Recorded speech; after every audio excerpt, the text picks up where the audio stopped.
हाँ, तो I hope आपने जो पिछला वीडियो था कल का वो लर्न कर लिया होगा। साथ का साथ लर्न करना है, मैं बहुत ज़्यादा आपको नॉलेज करवाने वाला हूँ हिस्ट्री के अंदर, ठीक है। और बहुत कॉम्पिटिटिव एग्जाम के टच तक मैं आपको इस बातें बताऊँगा। देखो, इसमें बहुत सारे ऐसे वर्ड्स हैं जो आपको समझ में नहीं आएंगे, सिर्फ रटने से काम नहीं चलेगा, उनके अंदर जाएंगे अपन, ठीक है। क्योंकि ये चीज़ें कॉम्पिटिटिव एग्जाम में सीधी सीधी आगे आएगी, इसलिए पूरा इंटरेस्ट के साथ पढ़ो। ये सोच के मत पढ़ो कि बहुत मुश्किल है, ये सोच के पढ़ो मुश्किल है तभी हमें करना है, क्योंकि ये फ्यूचर है आपका। आगे जाके तो इनका सबका सामना करना पड़ेगा। भाई आज कोर्स कम हो गया तो कोर्स कम होना कोई अच्छी बात थोड़ी ना है, कोर्स तो पूरा होता तभी बात अच्छी रहती, क्योंकि सारा कोर्स ही काम आएगा आगे। इसलिए इन चीज़ों पर ध्यान देना। तो कल अशोक से रिलेटेड कुछ बातें और रह गई थी, एक दो, वो हैं एक तो धम्म महामात्र। अब पता ही नहीं चलेगा महामात्र क्या है, तो धम्म महामात्र का एक बार छोटी सी बात बता दूं। इस महामात्र का मतलब है, देखो अपन पढ़ेंगे अभी, जैसे ही इसके बाद में नेक्स्ट टॉपिक जो पढ़ेंगे वो पढ़ेंगे अपन एडमिनिस्ट्रेशन, यानी कि प्रशासन। कौन सा? मौर्य प्रशासन, मौर्य एडमिनिस्ट्रेशन। पूरी बात सुनना। एडमिनिस्ट्रेशन का मतलब, प्रशासन का मतलब होता है कि उस टाइम पर गवर्नमेंट कैसे चला करती थी, कौन कौन से डिपार्टमेंट हुआ करते थे। गवर्नमेंट तो होती नहीं थी, लेकिन अभी की जो गवर्नमेंट है उस टाइम पर भी एक छोटी मोटी गवर्नमेंट की तरह वो भी काम करते थे। राजा होता था लेकिन काम तो वैसे ही होते थे। उनमें भी नीचे से हमारे जैसे चीफ मिनिस्टर होते हैं, फिर मंत्री होते हैं, मिनिस्टर होते हैं, उसके बाद एमएलए एमपी, ये सब जितने भी अपने होते हैं, वैसे ही उस टाइम भी होते थे, बस उन पोस्टों के नाम अलग थे। पूरी बात सुनना। उस टाइम पर पोस्टों के यानी कि उन पदों के नाम अलग थे। अभी हमारे एमएलए एमपी, मुख्यमंत्री, प्रधान, पंचायत समिति सदस्य, सरपंच, वार्ड पंच ऐसे होते हैं, है ना। लेकिन उस टाइम पर ऐसे नहीं होते थे, उनके नाम कुछ अलग होते थे। तो वहाँ पर क्या होता था कि 18 डिपार्टमेंट हुआ करते थे। मैं पढ़ाऊंगा जस्ट आगे, लेकिन अभी ये वर्ड आगे इसलिए मैं समझा रहा हूँ आपको। डिपार्टमेंट का मतलब विभाग, तो 18 विभाग हुआ करते थे मौर्य प्रशासन में। पूरी बात सुनना। मौर्य एडमिनिस्ट्रेशन में कितने डिपार्टमेंट हुआ करते थे? 18।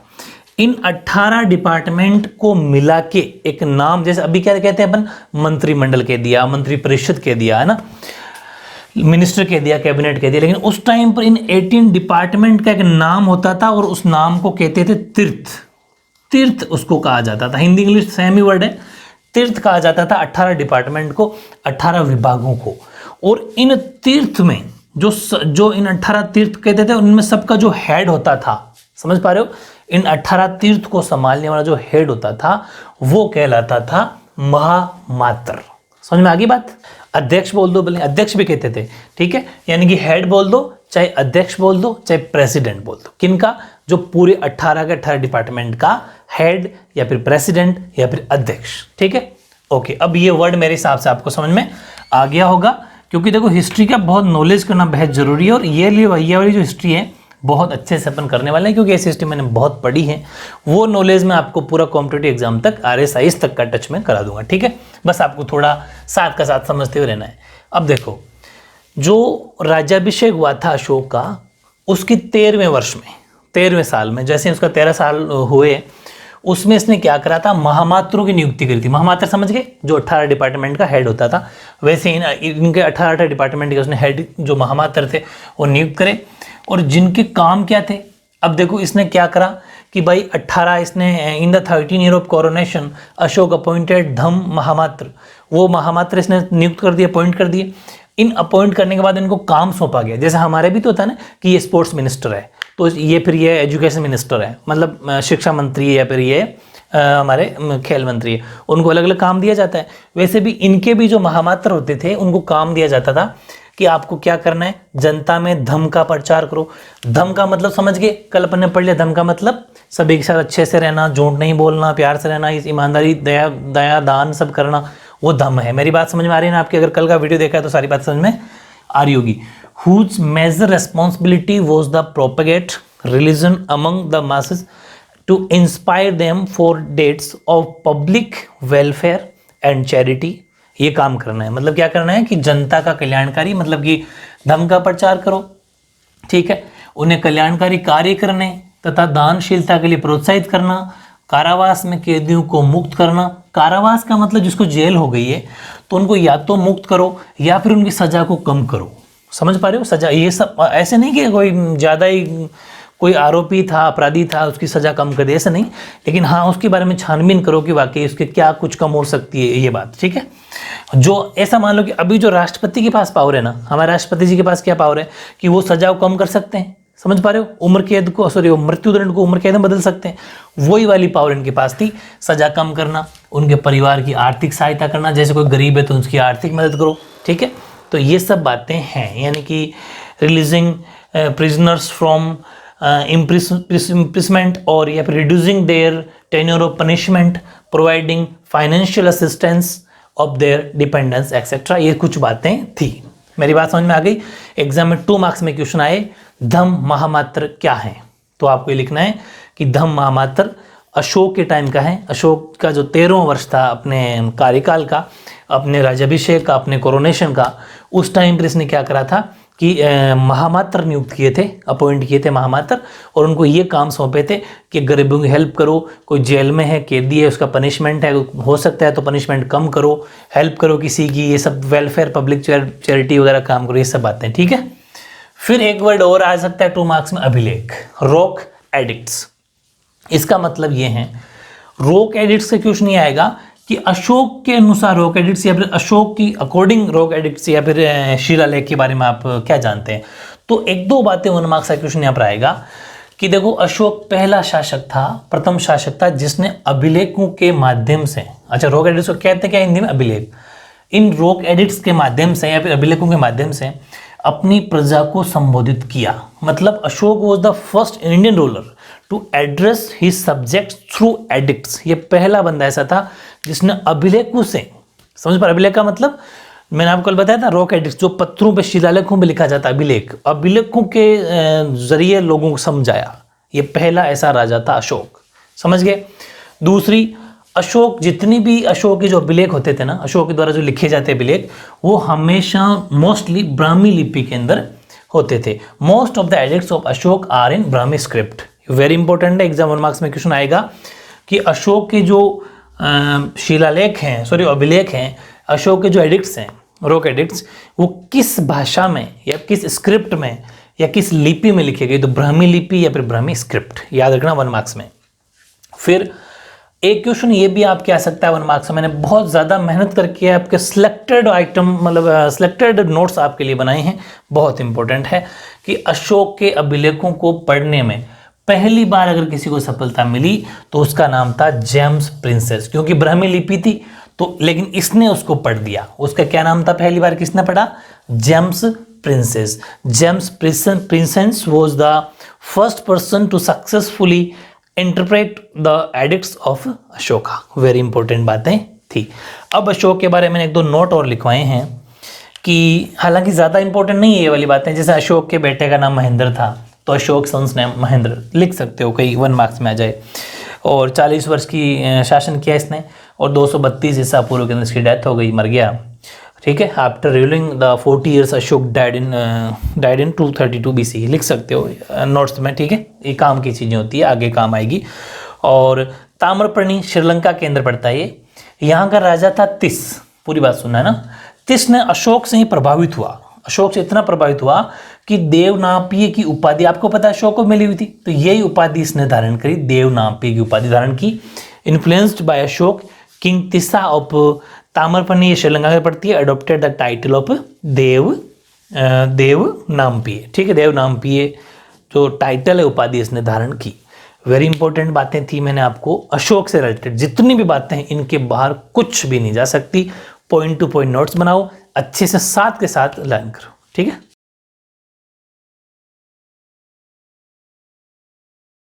हाँ, अब यहाँ बहुत इंपॉर्टेंट क्वेश्चन है और मेरे हिसाब से इसको इस बार आना पड़ेगा, इस बार इसको बोर्ड के एग्जाम में आना ही पड़ेगा। ये सबसे इंपॉर्टेंट क्वेश्चन है। क्या, इसकी बात करूँगा, पहले मैं इसकी बात करूँ कि एडमिनिस्ट्रेशन या फिर सोसाइटी ऑफ मौर्य पीरियड, यानी कि मौर्य साम्राज्य का जो समाज कैसा था, उसका प्रशासन कैसा था, ये वेरी इंपॉर्टेंट क्वेश्चन और ये बड़े मार्क्स में आएगा, 6 में या 5 में, 4 में, इस लेवल का क्वेश्चन आएगा।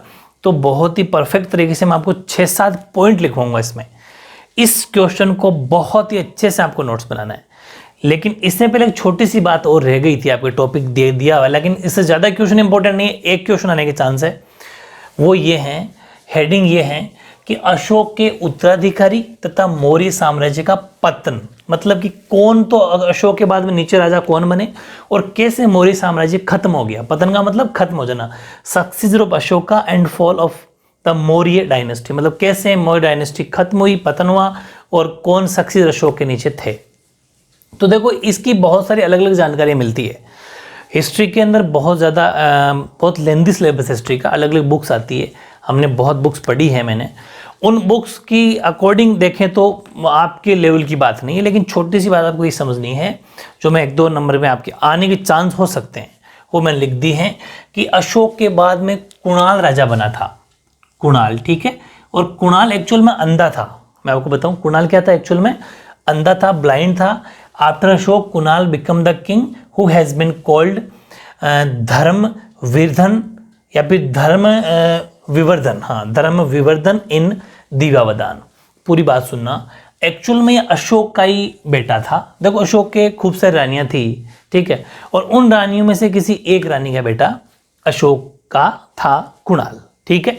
और वैसे भी आपको पता ही है कि अशोक के बाद में से राजा अच्छे हुए नहीं, सारे ही बेकार से और ज़्यादा दमदार राजा नहीं थे, इसीलिए मौर्य साम्राज्य खत्म हो गया। उसी में नाम आता है कुणाल का। तो कुणाल जो है उसको दिव्यावदान का मतलब है ये ग्रंथ है, समझ पा रहे हो, एक पुराना ग्रंथ है, ऐसा मान लो पुरानी बुक है, उसके अंदर लिखा हुआ है कि इस कुणाल का नाम धर्म विवर्धन भी था। एक्चुअल में ये अशोक का एक नाबालिग पुत्र था, उसका नाम धर्म विवर्धन था, और बाद में जाके इसका नाम कुणाल हो गया। इसको एक्चुअल में ये जो है ना, ये मैं आपको मेरे लेवल की हिस्ट्री की बात बताऊं, जो बुक से जो लिखा हुआ है कि दिव्यावदान ग्रंथ के अंदर ये बात लिखी हुई है कि इसको एक्चुअल में नाबालिग जब था, छोटा था, तो अशोक खुद कहता था इसको धर्म विवर्धन। समझ पा रहे हो, इसको अशोक खुद ही कहता है धर्म विवर्धन, और वही जानकारी दिव्यावदान से मिलती है कि इसका एक्चुअल में नाम धर्म विवर्धन कहा गया। तो क्वेश्चन आ सकता है कि कुणाल का दूसरा नाम क्या था, या फिर कुणाल के बचपन का नाम, या फिर नाबालिग जब तक क्या नाम था, धर्म विवर्धन। छोटी सी बात है, और ये क्वेश्चन वेरी इंपॉर्टेंट आपकी बुक में भी है, पीछे वाले क्वेश्चंस में भी है, और पक्का मोस्ट है।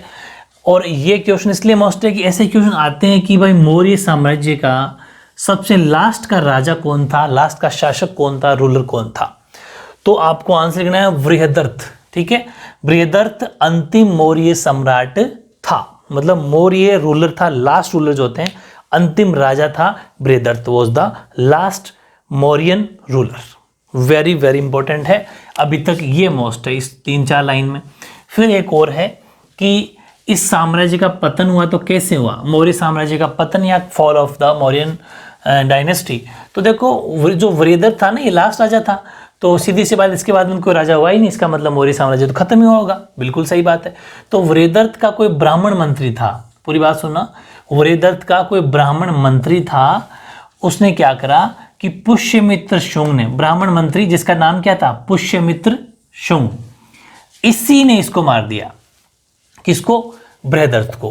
पूरी बात सुनना, बृहदर्थ ब्राह्मण minister Pushyamitra Shunga assassinated him and founded the Sung dynasty in the Magadh.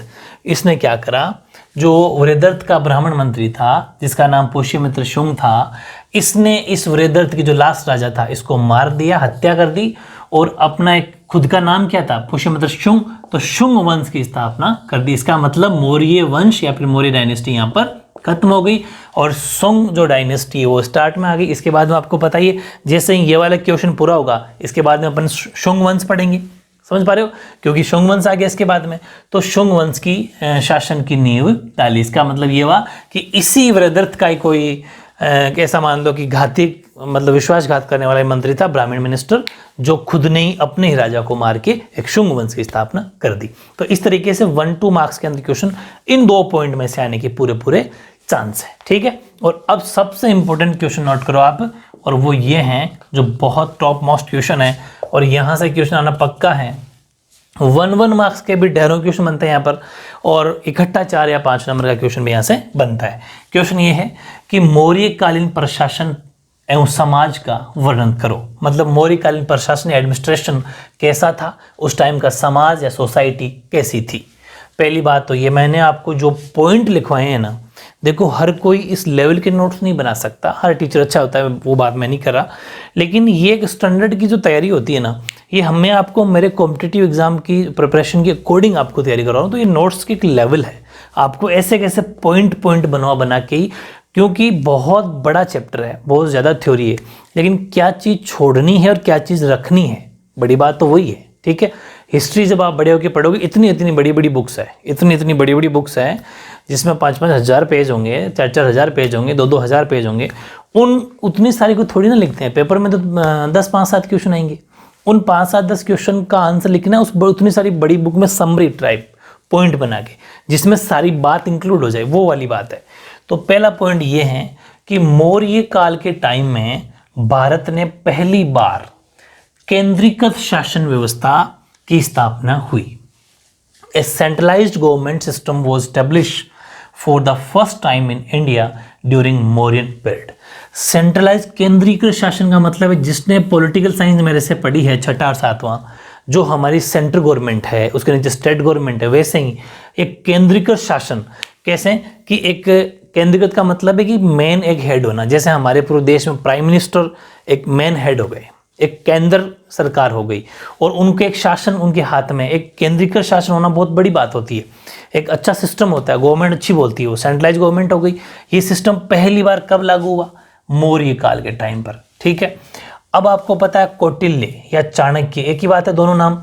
ये आपको पता है इन्होंने क्या करा कि कौटिल्य ने राज्य के 7 अंग निर्दिष्ट किए, 7 अंग निर्दिष्ट किए। कौन कौन से 7 आपको पता नहीं? चंद्रगुप्त मौर्य के कौटिल्य गुरु हैं, तो सीधी सी बात है, जब वो गुरु हैं और चंद्रगुप्त मौर्य ने मौर्य साम्राज्य की या मौर्य डायनेस्टी की या मौर्य वंश की स्थापना करी थी, मतलब जिसने जो चीज़ बनाई, जिस गुरु की शिक्षा लेके बनाई, तो उस गुरु की बात तो माननी पड़ेगी और भी, तो उन गुरु की बात मानी। इसीलिए कौटिल्य ने क्या करा था कि राज्य के 7 अंग बनाए। ठीक है, कौन कौन से अंग बनाए? और उन्हीं अंग को इस प्रशासन में से एडमिनिस्ट्रेशन में जोड़ा गया। पहला राजा बनाया, अमात्य, जनपद, दुर्ग, कोश, सेना और मित्र। बताता हूँ, राजा सब जानते हो किंग होता है, अमात्य ये पोस्ट है, जनपद अपन ने पढ़ लिए, दुर्ग का मतलब फोर्ट किला, समझ रहे हो, कोश का मतलब पैसे टके इकट्ठे करना, पैसा कोश, समझ पा रहे हो, जो हमारे जैसे अभी वित्त विभाग होता है, फाइनेंस मिनिस्टर होते हैं, फाइनेंस डिपार्टमेंट होता है, वैसे ही कोश है, सेना आर्मी सब जानते हो, मित्र दोस्त वगैरह ये तो सब समझते ही हो आप। यानी कि 7 कंपोनेंट्स ऑफ द स्टेट नेमली, और उनके नाम क्या क्या नाम दिए, वैसे ये पोस्टें होती है एक्चुअल में, आपको याद कर लेना है, राजा, अमात्य, जनपद, दुर्ग, कोश, सेना और एंड मित्र। ये ऐसे कैसे हिंदी इंग्लिश में नाम सेम होते हैं। ठीक है, फिर से रिवाइज करना, क्वेश्चन यहाँ से आएगा कि कौटिल्य के द्वारा बनाए गए 7 कंपोनेंट्स या फिर कौटिल्य के द्वारा बनाए गए 7 अंग कौन कौन से थे प्रशासन में, वो आपको अच्छे से याद होने ही होने चाहिए। राजा, अमात्य, जनपद, ठीक है, इसके बाद आगे पीछे कोई सा भी हो वो कोई बड़ी बात नहीं है, दुर्ग, सेना, मित्र और कौन सा रह गया, कोश। ठीक है, ये 7 आपको याद करना है, आगे पीछे कोई फर्क नहीं पड़ेगा। फिर है राजा द्वारा, अच्छा एक बात ये भी है, यहाँ से ये पॉइंट अलग से पूछा जा सकता है 1 मार्क्स में कि उपदा परीक्षण किसे कहा जाता है। वेरी इंपॉर्टेंट, वेरी इंपॉर्टेंट, ध्यान रखना कि तो क्या करता था, राजा द्वारा मुख्यमंत्री व पुरोहित की नियुक्ति, मुख्यमंत्री मतलब चीफ मिनिस्टर, पुरोहित समझते हो, पंडित जी, पुरोहित का मतलब जो हवन कराने वाले, पूजा पाठ करने वाले, वो पुरोहित होते हैं। इनकी नियुक्ति उनके चरित्र, कैरेक्टर की भली भांति जांच के बाद ही की जाती थी। इस प्रक्रिया को, इस क्रिया को उपदा परीक्षण कहा जाता है। भाई हर कोई पुरोहित और मुख्यमंत्री थोड़ी हो सकता है, उनके कैरेक्टर की, उनके चरित्र की पूरी जांच की जाती थी कि वाकई ये पंडित जी बनने के लायक हैं या मुख्यमंत्री बनने के लायक हैं क्या। तो वो कौन चेक करता था, उनका एक टेस्ट होता था, एक परीक्षण होता था, एक एग्जाम होता था, वो राजा के द्वारा लिया जाता था, उसे बोलते हैं उपदा परीक्षण। अलग से आएगा 1 मार्क्स में, ध्यान रखना, और एक साथ आए तब तो लिखना ही लिखना है। यानी कि the king used to appoint the chief minister and priest, priest बोल दो चाहे, देखो एक बात है ध्यान रखना कि जो हमारी एसएसटी होती है ना, उसमें जो एज इट इज हिंदी और इंग्लिश के जो वर्ड होते हैं ना, वो सेम ही लिखते हैं। जैसे मैंने आपको नीचे लिखा है, ये पृष्ठ का मतलब पुरोहित। तो अगर आप पृष्ठ लिख दो चाहे पुरोहित लिख दो, इंग्लिश मीडियम वाले भी पुरोहित ज़्यादा सही है, पृष्ठ भले लिख दो, दोनों ही सही, ऐसी कोई बात नहीं, आपको जो ईजी लगे दोनों नाम सही माने जाते हैं। तो पृष्ठ का मतलब पुरोहित। After duly checking their character and background, उसका बैकग्राउंड और उसका कैरेक्टर चरित्र वगैरह पूरा चेक किया जाता था और उसके बाद में ये कहा जाता था कि हाँ ये अब पुरोहित और चीफ मिनिस्टर बन सकता है। ठीक है, ये बातें 2-3 मैंने पॉइंट, हमेशा मैं आपको कहता हूं कि जो भी मैं आंसर लिखाऊंगा उससे पहले 2-3 बातें पॉइंट अलग से लिखवाऊंगा। अब स्टार्ट होते हैं एक्चुअल में जो इनका प्रशासन था, इनका जो एडमिनिस्ट्रेशन था, अब स्टार्ट होता है नंबर 1 पॉइंट से, और मैं इसे 6-7-8 पॉइंट लिखाऊंगा। 7-8 पॉइंट, उनमें सारे अलग अलग सिस्टम है, अलग अलग पोस्ट है। जैसे पहले सेंट्रल एडमिनिस्ट्रेशन पढ़ेंगे अपन, फिर अपन नीचे आएंगे स्टेट का पढ़ेंगे, उसके बाद में फिर नीचे जैसे अभी होता है भाई, पहले केंद्र सरकार सेंट्रल गवर्नमेंट, फिर स्टेट गवर्नमेंट, अभी की बात बता रहा हूँ स्टेट गवर्नमेंट, इसके नीचे फिर आपको पता है लोकल, ये अपनी जो बॉडीज होती है, जैसे नगर पालिका के चुनाव हो गए, नगर परिषद अभी जो पार्षदों के हुए थे, मेयरों के हुए थे, फिर गाँव की बात करूँ तो सरपंच है, वार्ड पंच है, मंडल हैं, जिला परिषद हैं, समझ पा रहे, उसके बाद प्रधान है, उसके बाद एमएलए हैं, फिर एमपी। तो ये जो सिस्टम है ये उस टाइम पर था, बस क्या था कि नाम चेंज थे। अभी तो अपन अलग अलग नाम से जानते हैं, सरपंच, वार्ड पंच, ये सब, ये उस टाइम ये नाम नहीं हुआ करते थे, नाम अलग थे, बाकी पोस्टें सिस्टम वही है। ठीक है, तो पहले बात करते हैं अपन केंद्रीय प्रशासन कैसा था, सेंट्रल एडमिनिस्ट्रेशन की बात करते हैं। तो मैंने आपको हालांकि छोटी सी बात बताई, देखो इसमें एक वर्ड लिखा हुआ है, अब आपको पता ही नहीं चलेगा कुछ, क्या करेंगे, अर्थशास्त्र का मतलब समझेंगे इकोनॉमी। ये इकोनॉमिक्स वाली बुक नहीं है, ये अर्थशास्त्र एक बुक का नाम है। अर्थशास्त्र जो कौटिल्य ने लिखी थी, ये बुक में नहीं लिखा हुआ, ये नॉलेज की बात है, इसलिए मैं कह रहा हूँ कुछ बातें आप क्या करो, कोई रफ में साइड में लिख लिया करो, मैं आपको नॉलेज ऐसे कराता रहूँगा। कौटिल्य या फिर चाणक्य की बात है, उसके द्वारा एक बुक लिखी गई जिसका नाम था अर्थशास्त्र। इंग्लिश में भी अर्थशास्त्र, ये इकोनॉमी मत लिख देना, अर्थशास्त्र।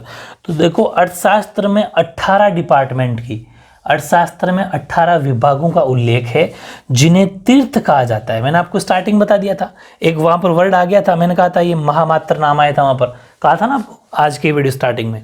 तो 18 डिपार्टमेंट्स हुआ करते थे, उन सब को कहते थे तीर्थ। ठीक है, तीर्थ हैव बीन मेंशन्ड इन अर्थशास्त्र, ये अर्थशास्त्र बुक है, ध्यान रखना ना। फिर द प्रेसिडेंट ऑफ दिस तीर्थ इज नॉन एज महामात्र। मैंने आपको कहा था इस पूरे तीर्थ का मतलब जिनके पास 18 डिपार्टमेंट को मिला के तीर्थ कह दिया, और तीर्थ का एक होता था अध्यक्ष। भाई सब जैसे अभी भी तो होता है ना अपने, जैसे पूरी कैबिनेट का मतलब पूरा मंत्रिमंडल, और मंत्रिमंडल के ऊपर मुख्यमंत्री, मेन मुख्यमंत्री, उसके नीचे पूरे मंत्री, प्रधानमंत्री, उसके नीचे फिर कैबिनेट मंत्री। वैसे ही इनका भी एक अध्यक्ष होता था, एक प्रेसिडेंट होता था, जिसका नाम था महामात्र, ये अपन पढ़ चुके। लेकिन इनमें भी कुछ स्पेशल या इंपॉर्टेंट तीर्थ थे भाई, जैसे अब अपने भी तो होता है ना भाई, मिनिस्टर तो है, मंत्री तो हर कोई है, लेकिन सबसे अच्छे मंत्री या फिर हाई लेवल के मंत्री कौन है, कैबिनेट मंत्री होते हैं। मैंने कहा था मंत्रियों के 3 लेवल, अपने पॉलिटी में पढ़ा था, कैबिनेट मंत्री, राज्य मंत्री और उप मंत्री, समझ पा रहे हो, यानी कि कैबिनेट मिनिस्टर, स्टेट मिनिस्टर और नीचे का जो डिप्टी मिनिस्टर होते हैं, वैसे इसमें होते थे। इसमें खास कौन कौन होते थे, एक तो मंत्री होता था, वो वेरी इंपॉर्टेंट महत्वपूर्ण तीर्थ है वो। पुरोहित को भी महत्वपूर्ण तीर्थ माना है, इंपॉर्टेंट तीर्थ माना है। सेनापति समझते हो, मंत्री समझ गए, मिनिस्टर, पुरोहित, प्रेस्ट अभी बताया था मैंने, पुरोहित जो पंडित जी होते थे उनको भी बहुत अच्छे लेवल का मंत्री, बहुत अच्छी लेवल की पोस्ट मानी जाती थी। ये भी सेनापति जो आर्मी का होता था, जैसे अभी हमारे कमांडर वगैरह होते हैं, वो उस तरीके हिसाब से सेनापति। और युवराज का मतलब है जो राजा का बेटा होता था, उसे युवराज कहा जाता है। यानी कि मोस्ट इंपोर्टेंट तीर्थ होते थे मिनिस्टर, जिसे मंत्री बोलते हैं, प्रिस्ट जिसे पुरोहित बोलते हैं, कमांडर जो सेनापति होता है, और प्रिंस जो युवराज होता है, राजा का बेटा। इनको सबसे अच्छे या फिर मोस्ट इंपोर्टेंट तीर्थ माने जाते थे। होते तो 18 थे, लेकिन उनमें सबसे ज्यादा इंपोर्टेंट या फिर ऐसा मान लो जब सबसे ज्यादा जिसकी पूछ होती थी, सबसे ज्यादा जिनको पूछा जाता था, वो ये 4 थे, मंत्री, पुरोहित, सेनापति और युवराज। ऐसे ही मैं 6-7 पॉइंट लिखाऊंगा, सबको साथ के साथ नोट्स बनाने हैं, स्क्रीनशॉट लेके नहीं छोड़ना, और लर्न करो, अच्छे नोट्स बनाओ। जितना हिस्ट्री को लिखोगे, लिख के याद करो, उतनी अच्छी लर्न होती है। ठीक है, इंटरेस्ट के साथ पढ़ो, ऐसा सोचो कि हमारा फ्यूचर है, आगे जाके कॉम्पिटेटिव एग्जाम में ऑफिसर बनना है, हमें ऑफिसर बनना है, तो ये चीज़ें लर्न तो करनी पड़ेगी। ठीक है,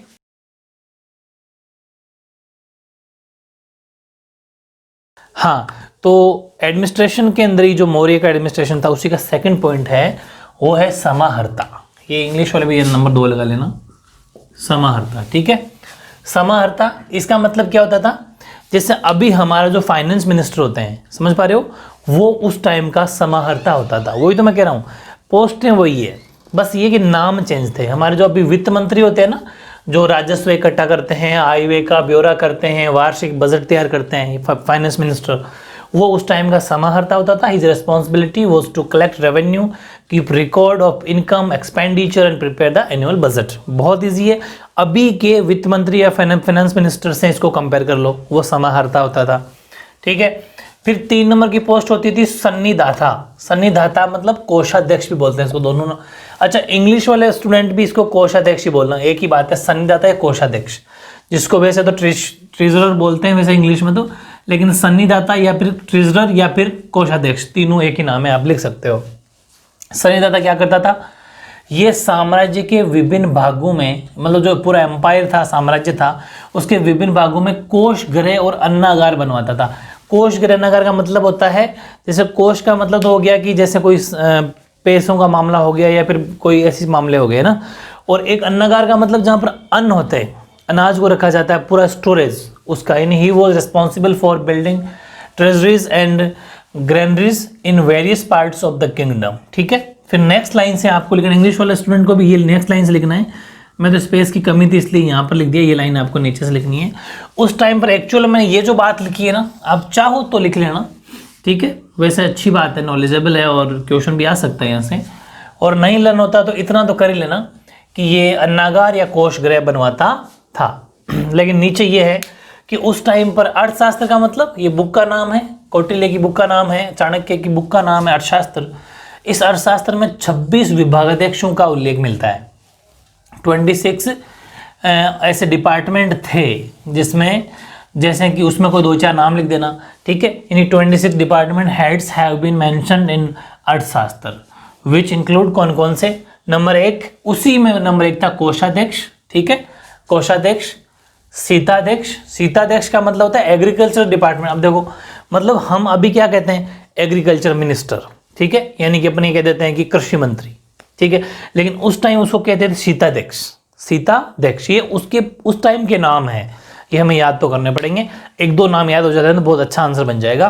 तो ऐसे याद कर लेना कि लाइक कोषाध्यक्ष, सीताध्यक्ष एग्रीकल्चर कृषि, पन्याध्यक्ष, पन्याध्यक्ष व्यापार का होता था। ठीक है, और इंग्लिश हिंदी सेम ही है वैसे।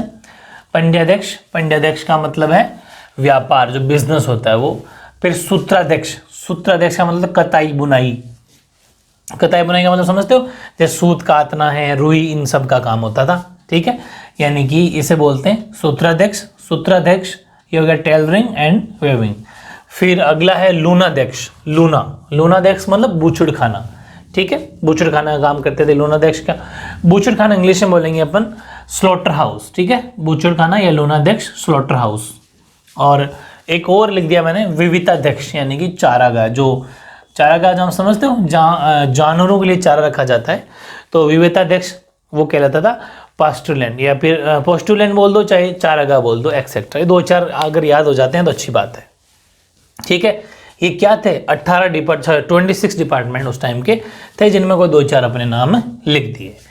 अब ये तो हो गया, चलो पोस्ट हो गई, समाहर्ता पोस्ट हो गई, सन्निधाता पोस्ट हो गई। अब है प्रांतीय प्रशासन कैसा था। अभी अपने क्या पहले पढ़ा, सेंटर का पढ़ लिया, केंद्र का पढ़ लिया। अब जो प्रोविंशियल है, यानी कि जो प्रोविंसेज है, प्रांतीय हैं, उनका एडमिनिस्ट्रेशन कैसा था। प्रांत का मतलब होता है जैसे राज्य, स्टेट्स, समझ रहे हो, उन स्टेट्स के ऊपर जो कैसा काम होता था। हालांकि इसके नीचे फिर सिटी एडमिनिस्ट्रेशन भी है। सिटी का मतलब छोटे मोटे शहरों का, और ये हो गया स्टेट, यानी एक तरीके से राज्यों का, प्रांतों का। तो इसमें यह था कि अपन पढ़ रहे हैं मौर्य साम्राज्य, मौर्य एम्पायर, और मौर्य में अशोक था। तो अशोक के समय में मगध साम्राज्य के 5 प्रांतों का उल्लेख मिलता है।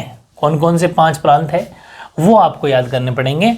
इन Ashoka's region 5 provinces of Magadha kingdom have been mention. These include, कौन कौन से हैं वो, यानी कि अशोक के समय जब अशोक राजा था उस टाइम पर मगध साम्राज्य के 5 प्रांतों को उल्लेख मिलता है। अब बताओ अशोक के टाइम पर क्यों मिलता था, क्योंकि अशोक जो हैं वो अभिलेख, यानी कि वो जो अपन बात करें शिलालेखों के विलेखों की लिखता रहता था, इसलिए उसी टाइम पर ये उल्लेख मिलता है कि वहाँ पर 5 प्रांत थे। जैसे हमारे यहाँ पर भी मैं बात करूँ तो कितने प्रांत है हमारे भारत में, 28 प्रांत है, 28 स्टेट्स है। वैसे इसमें 5 थे, उत्तरापथ जो तक्षशिला के अंदर है, अवंती राष्ट्र जो उज्जैनी में है, कलिंग जो तौसली, दक्षिणापथ सुवर्णगिरी, मध्य देश पाटलिपुत्र।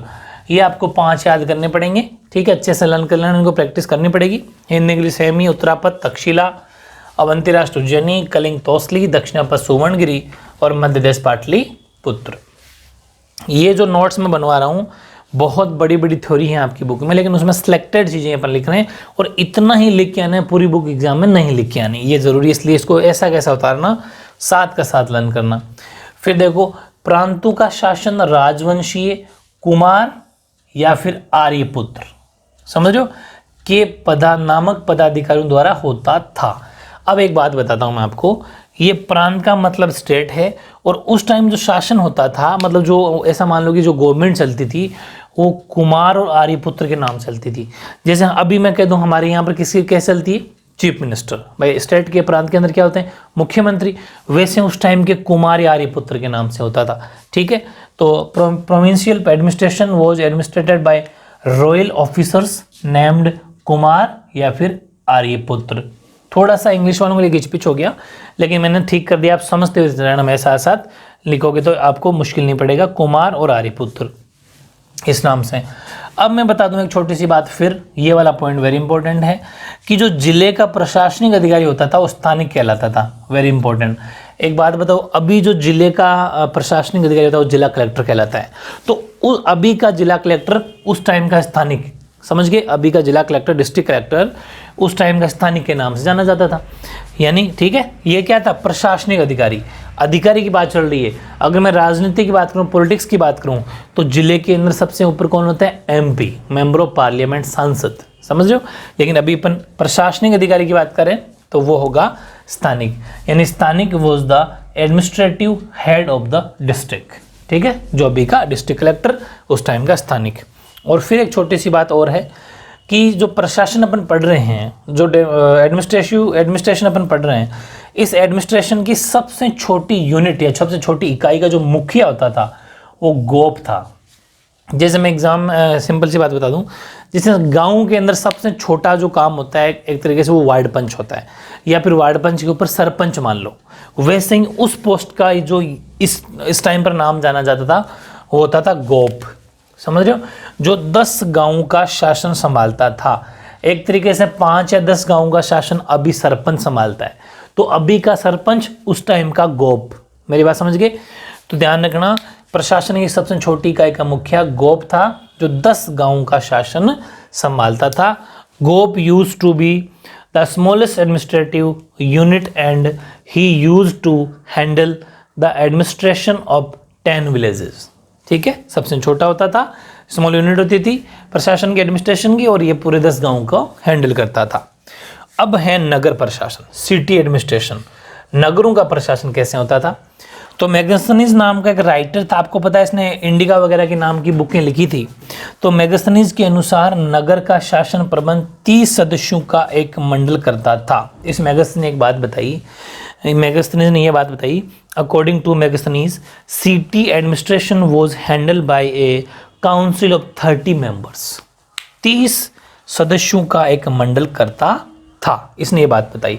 और फिर इसने ये भी बात बताई कि जो 6 समितियों में विभक्त था, 6 समितियों का मतलब होता है कमिटी, कहाँ गया, who were divided into 6 committees, 6 कमेटियाँ होती थी। और वो 6 कमेटी आपको लर्न हो जाती है तो ठीक है, वरना आप इतना भी लिख के आ सकते हो, ये मेरी बात को आपको समझते हुए रहना है।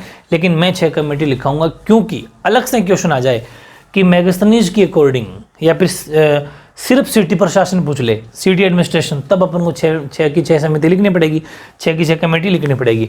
इसलिए जो नगर शासन है उसकी 6 समितियाँ कौन कौन सी हैं।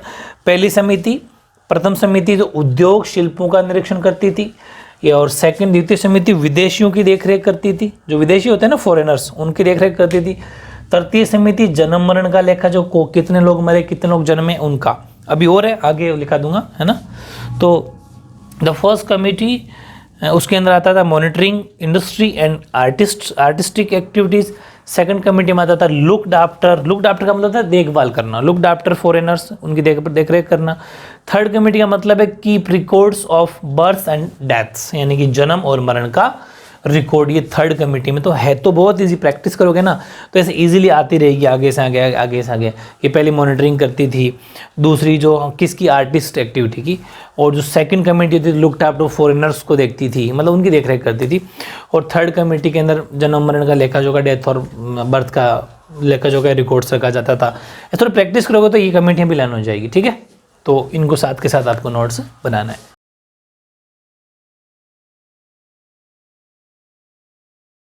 ऐसे ही फोर्थ कमेटी देखो, वो ट्रेड एंड कॉमर्स की होती थी, यानी कि चतुर्थ समिति थी, व्यापार और वाणिज्य को देखने का काम करते थे चतुर्थ समिति में।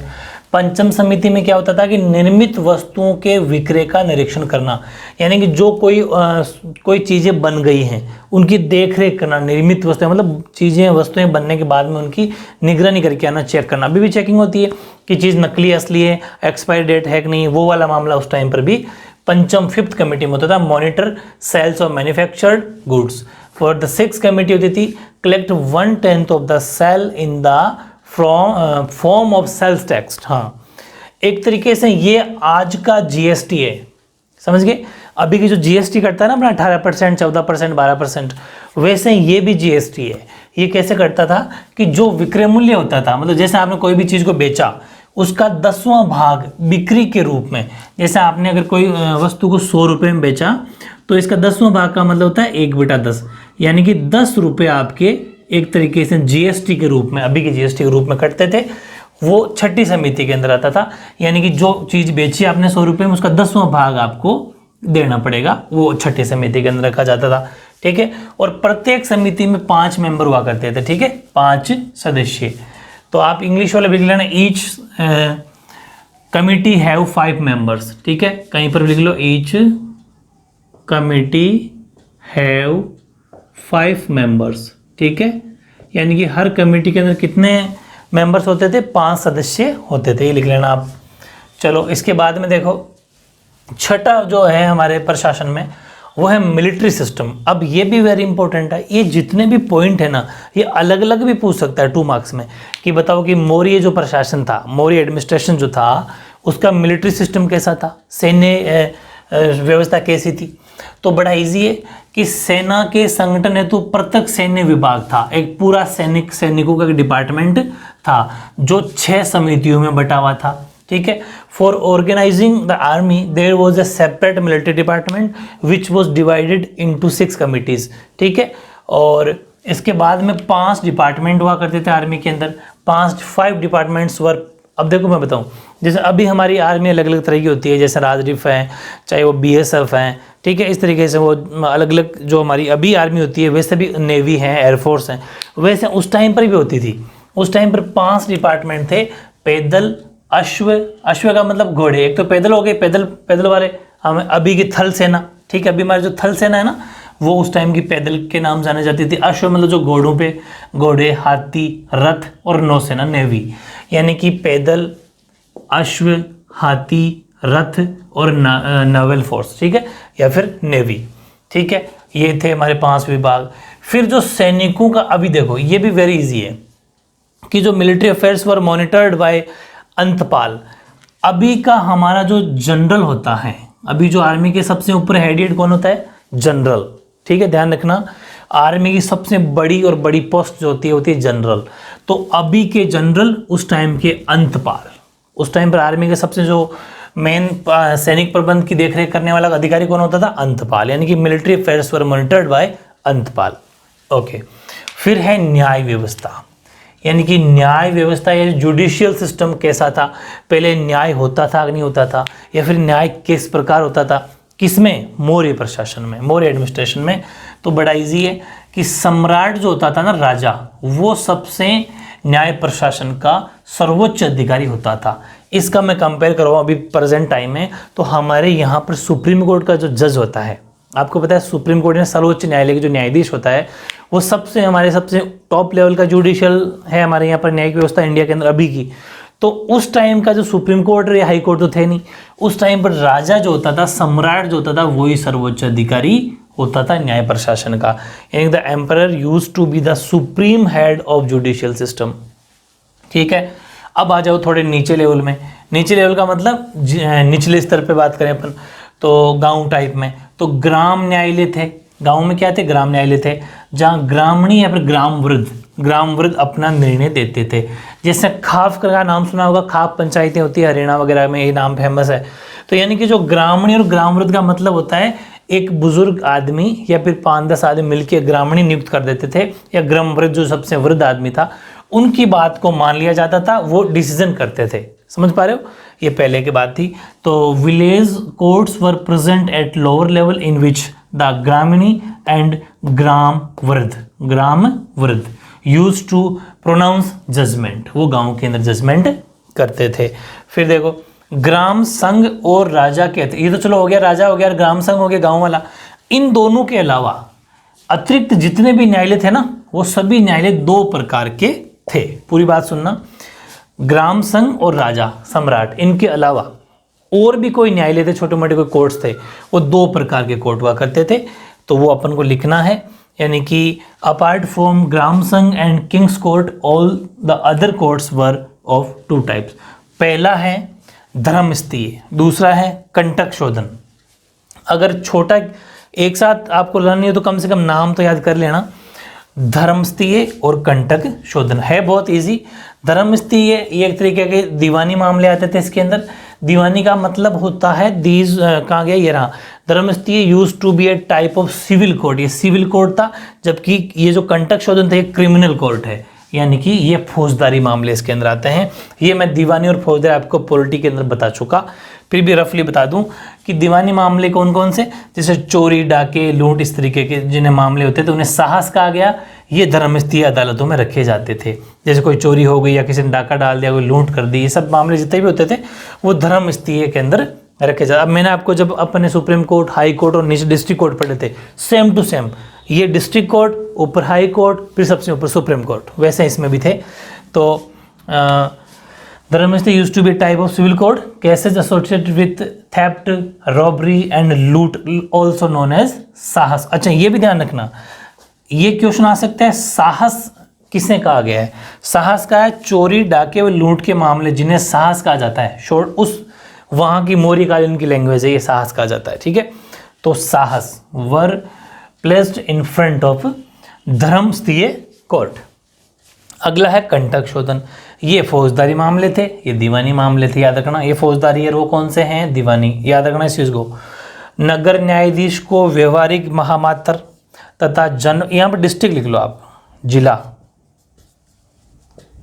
नगर न्यायाधीश को तो कहा जाता था व्यवहारिक महामात्र, ठीक है, और जिला न्यायाधीश को कहा जाता है रज्जुक। वेरी इंपॉर्टेंट है। जैसे अभी हमारा जो डिस्ट्रिक्ट कोर्ट होता है, हम सबको जज ही कहते हैं, जज या वकील और कोर्ट ये कहते हैं, लेकिन उस टाइम पर क्या था, अलग अलग सिस्टम था कि जो नगरों का होगा ना, नगर मतलब सिटी का, वो तो कहलाएगा बोले व्यवहारिक महामात्र, और जो जिला न्यायाधीश होगा वो कहलाएगा रज्जुक। वेरी इंपॉर्टेंट है, अलग से आएगा ये। तो इसमें लिखेंगे दीज वर क्रिमिनल कोर्ट्स।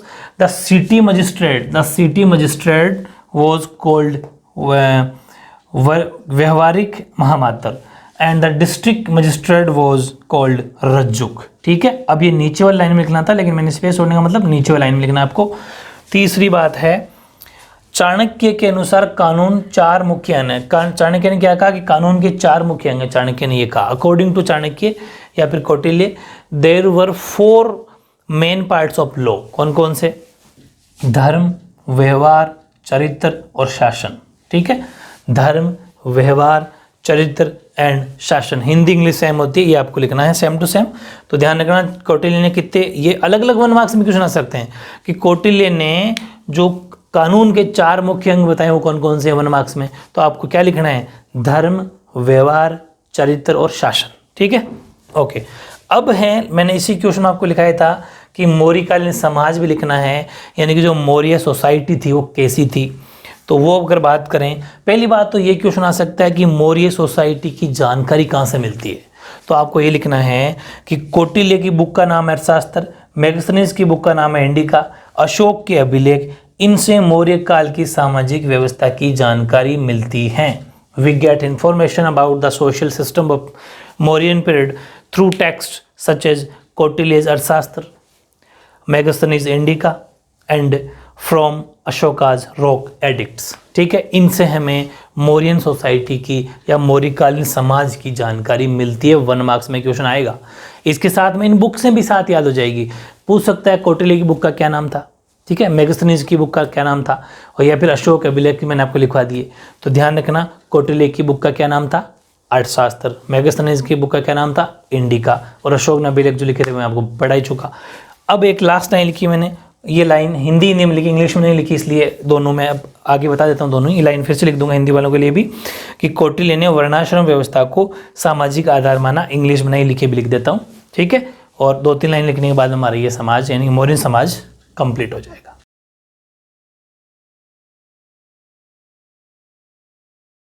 ऐसे ही सोसाइटी के बारे में 1-2 लाइनें और लिख दो कि मेगास्थनीज की जो इंडिका बुक है उसमें भारतीय समाज का वर्गीकरण 7 जातियों में किया है।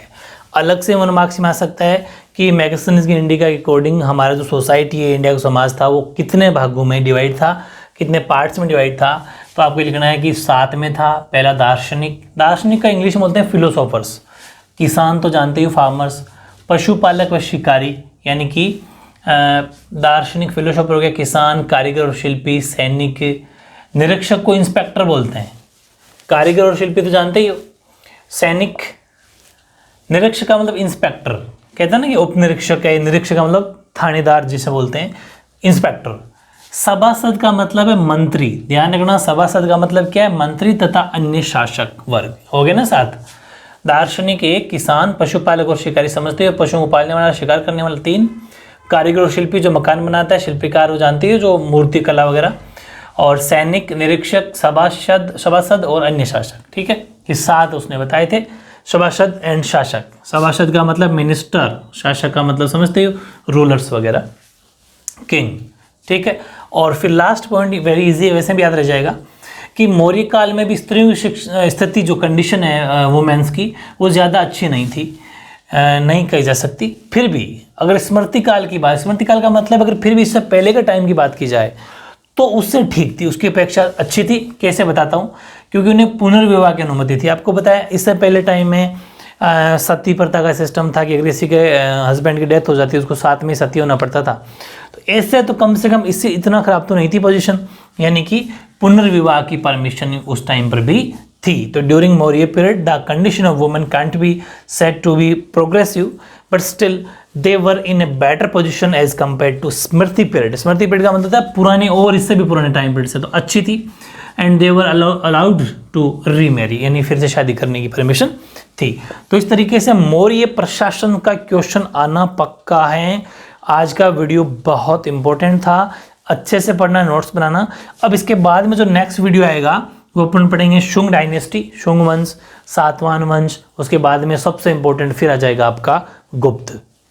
ठीक है, तो ज़्यादा वीडियो बड़ा ना बने इसलिए इसको अपन आज यहीं पर फिनिश करेंगे। अच्छे से पढ़ो, ठीक है, अच्छे से नोट्स बना के लर्न करते रहना। ओके।